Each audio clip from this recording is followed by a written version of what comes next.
Hello everyone, and welcome to Noodle Journey, your destination for detailed and informative reviews of the instant noodle universe. And today, we're concluding what is ostensibly the first Noodle Journey cheese trilogy with a review of Ottogi's real cheese ramen.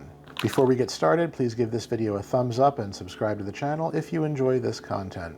Now, we started this with Paldo's cheese ramen, which was nice, moved into Ottogi's cheese ramen, which was also nice, but now we're here with real cheese ramen, which is the only one of these cheesy Korean soups to use a liquid cheese sachet instead of a powdered cheese sachet.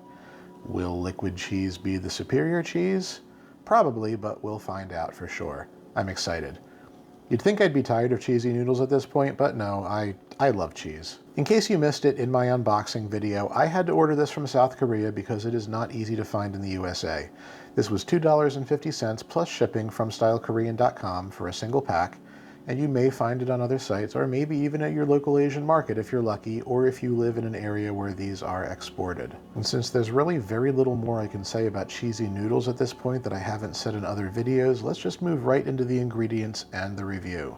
As always with stuff I had to import, I translated this with Google Lens ahead of time, so I apologize for any inaccuracies. The sodium count is 1,570 milligrams, which is a little on the higher side, but actually much less than the other cheese varieties. Let's open up.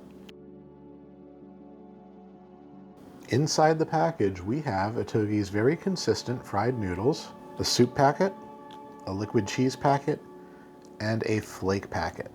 Now, the soup base seems to be a chicken and beef extract base with some shellfish umami, so this is pretty far from vegetarian if you care about such things. I also noticed it lists chili extract, so this is probably not going to be completely mild. The flakes are green onion, bok choy, carrots, and apparently ham flakes, according to Lens. Real ham? Fake ham made from soy protein? Not sure yet, but it's exciting, especially since I already love adding Spam to cheesy soup. And finally, the liquid cheese pouch looks to be specifically a cheddar derivative. I think that covers the important stuff, so let's go cook.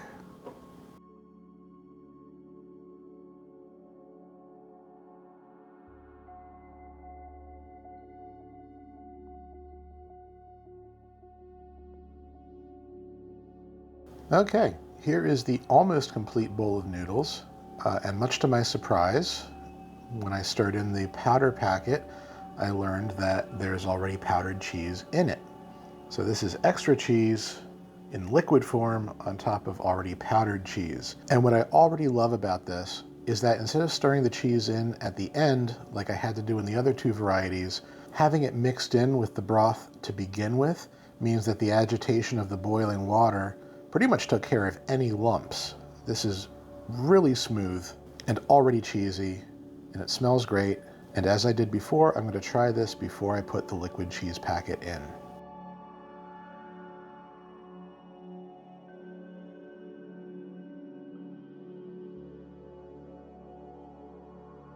That is good. It's got a nice meaty quality with a smack of ham to it and an already good powdered cheese. I could eat this on its own and be happy. But no, the cheese must go in, so here we go.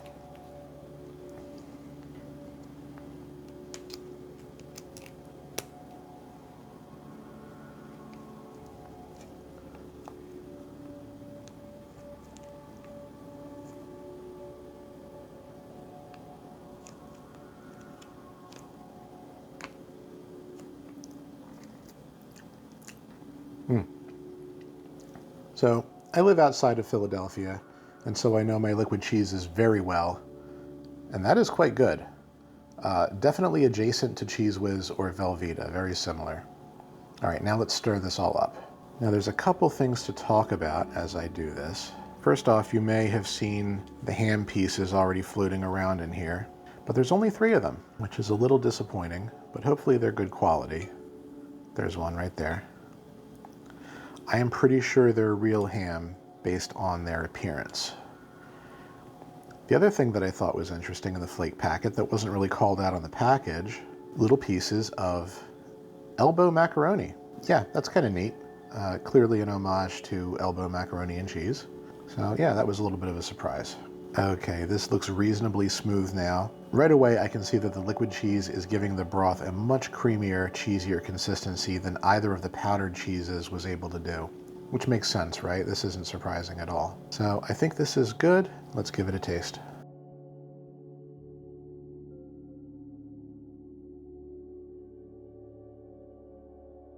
Before I get into this, just look at how well these noodles are coated.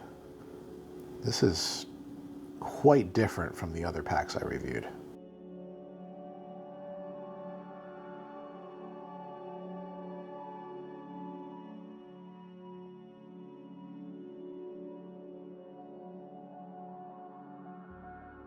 Not listed on the package, but that is a piece of broccoli.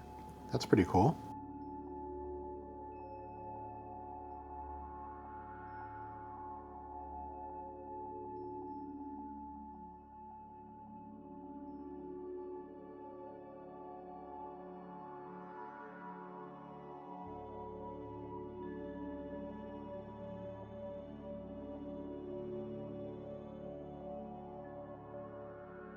Okay, starting with the noodles. They are thick, chewy, and consistent with what I've liked about Ottogi's noodles in the past, and they are doing a great job of staying coated with this broth. So 8 out of 10 for the noodles. And let's talk spiciness.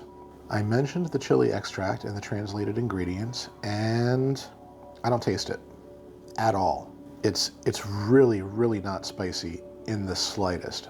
The last one I reviewed, which was super mild, I gave it a 2 out of 10, and I feel like I have to give this one a 1 out of 10 because the chili pepper is just not even remotely detectable. So 1 out of 10 for spiciness for this. Just be warned if you are overly sensitive to chili pepper that maybe you'll taste a little bit, but this is really truly mild.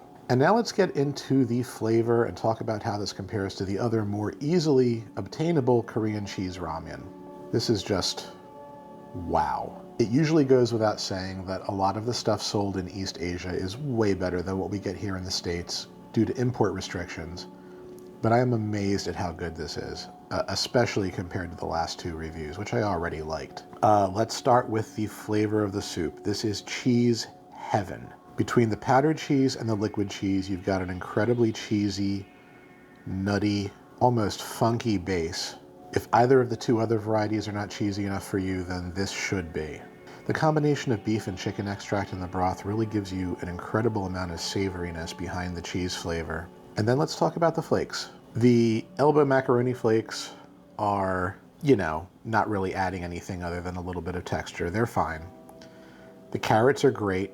I'm not surprised. Ottogi's carrots are usually excellent when they rehydrate. That little surprise chunk of broccoli was great also. It kind of reminded me of the little pieces of broccoli you get in Panera Bread's broccoli cheese soup, for a comparison for my Panera going audience. Let's talk about the ham flakes real fast. There's one right there. They're very difficult to pick up with chopsticks.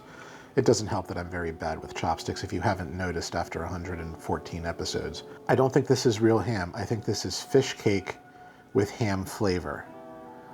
It's definitely got a very fishy quality to it, and it's tender like a fish cake is, more so than a piece of ham is. If it is real ham, Ottogi, I apologize, but it does have a slightly fishy quality to it.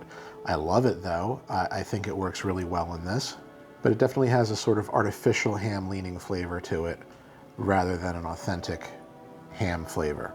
So other than the surprise fishiness from the ham, I don't think there's anything I can complain about in this. This is really, really wonderful. An incredible feat of marrying cheesy goodness with Korean noodles and spices. The only other complaint I have is the amount of ham flakes in here. There are only 3. I ate 1. I'm gonna have to save these other 2. But really, this is just a great bowl of noodles. This is a 9.5 out of 10 for me. Absolutely excellent. If you find yourself wanting for cheese after eating this, then there may not be enough cheese in the world to satisfy you.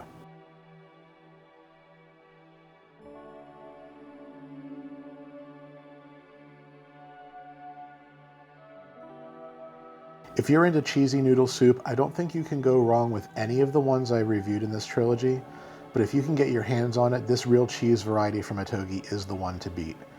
The use of liquid cheese in combination with powdered cheese, the great dried flake packet, the complexity of the flavor compared to the other two. Look, while I enjoyed the cheese soups that use powder, this one is just in its own league. If you don't live in South Korea, but you want to splurge on some overseas shipping costs to get this and are willing to gamble on getting it through customs, I think I would encourage you. So with that, the cheese trilogy comes to a close. There are more cheesy Asian noodles out there, like Ottogi also makes both mild and spicy cheese stir fries and a spicy version of the last powdered cheese soup I reviewed, and Maruchan also has a cheese yakisoba sold in America, but I don't currently have any of those in my possession. So if I see them or any other cheesy noodles in the future, you know I will buy them and review them. In the meantime, I've got some very interesting stuff coming up in the next few reviews, so I hope you'll check those out, and I will see you next time on Noodle Journey.